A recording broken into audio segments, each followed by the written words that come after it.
Patay ang isang lalaki sa ronda dito sa Cebu matapos pagsasaksakin ng sarili niyang ama. Batay sa investigasyon ng pulisya, nagtatalo ang sospek at kanyang asawa nang umawat ang kanilang mga anak.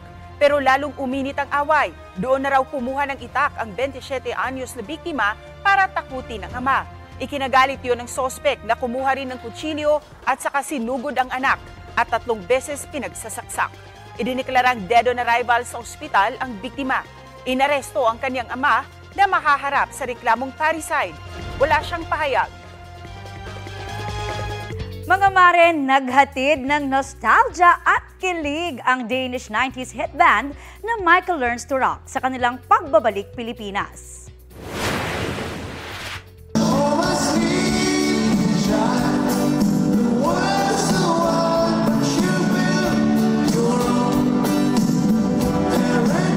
Sa Manila leg ng Take Us to Your Heart Tour celebrating the hits, kagabi pinerform nila ang ilan sa hit songs nila tulad ng Sleeping Child. Kwento ng fans, worth it ang paghihintay sa kanilang mga idol ng mahigit 30 taon. Bago yan, ikunuwento ni Yesha Mikel at Carr ang kanilang excitement na makapag-perform ulit sa harap ng fellow fans.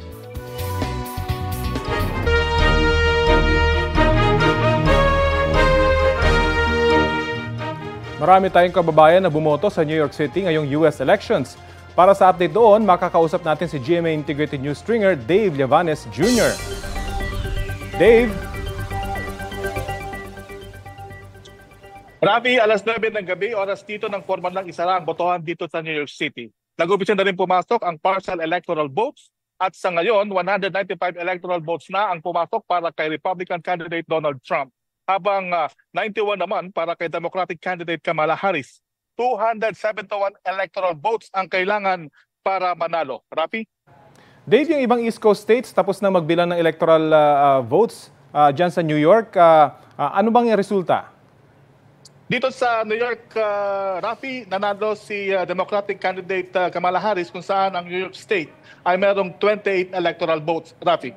Pero yung mga malalaking estado kung saan sinasabing baluarte ng Democratic Party, hindi pa pumapasok, tama ba, Dave? Yes, Rafi. Halos sa kalahati na ng mga estado dito sa Amerika ang pumasok na yung electoral votes. Pero it's too early to call dahil patuloy pa rin yung pagbibilang sa malalaking estado katulad ng California na pinakamalaking electoral vote na 54 electoral votes. Rafi. So Dave, anong sentimiento ng mga kababayan natin dyan ngayong nagbibilangan na ng boto? Sa ngayon, medyo yung iba nakikiramdam, Kasi yung lamang ni dating President Donald Trump ay mukhang umaalagit ng todo. At siyempre, yung napasod ang basta ng spirit ay medyo malilapot. Pero sabi nga naman, maaga pa para magdiwang kung sino at mahaba pa ang gabi para malaman kung sino talaga ang general na Pangulo ng Amerika, Rafi. At may mga balita tayo natanggap, Dave, na may mga polling center na nakatanggap doon ng bomb threat. Saang mga lugar yon? Ito ay sa bahagi ng Midwest, kung saan yung ibang mga polling precinct ay ginawang bulletproof, yung mga bintana dahil na rin sa mga pagbabanta. Although ang FBI ay on top of it at kasalukuyan lang iniimbestigahan yung mga threat na ito, Rafi. Bukod dito, hindi ba may mga nasunog na rin mga balota? So talagang very reminiscent ng mga eleksyon dito sa Pilipinas. Ano ba nangyayari ngayon dyan sa Amerika? Dave, ano yung sentimento ng mga Pinoy na nakakausap mo?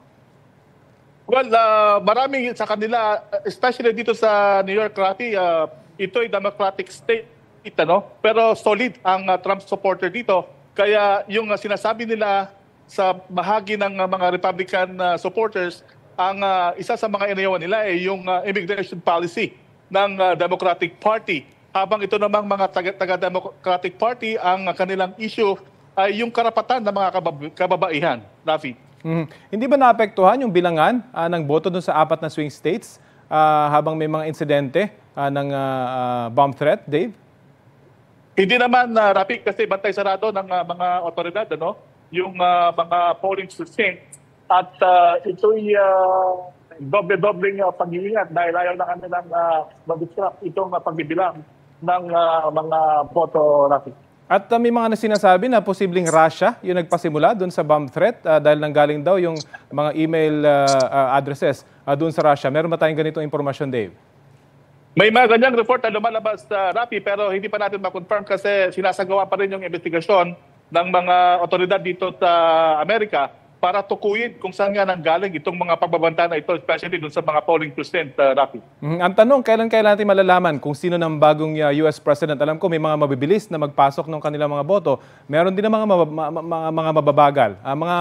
Kailan natin malalaman yung pwedeng i-call na ng mga major media outlets dyan sa Amerika kung sino ang bagong US President, Dave?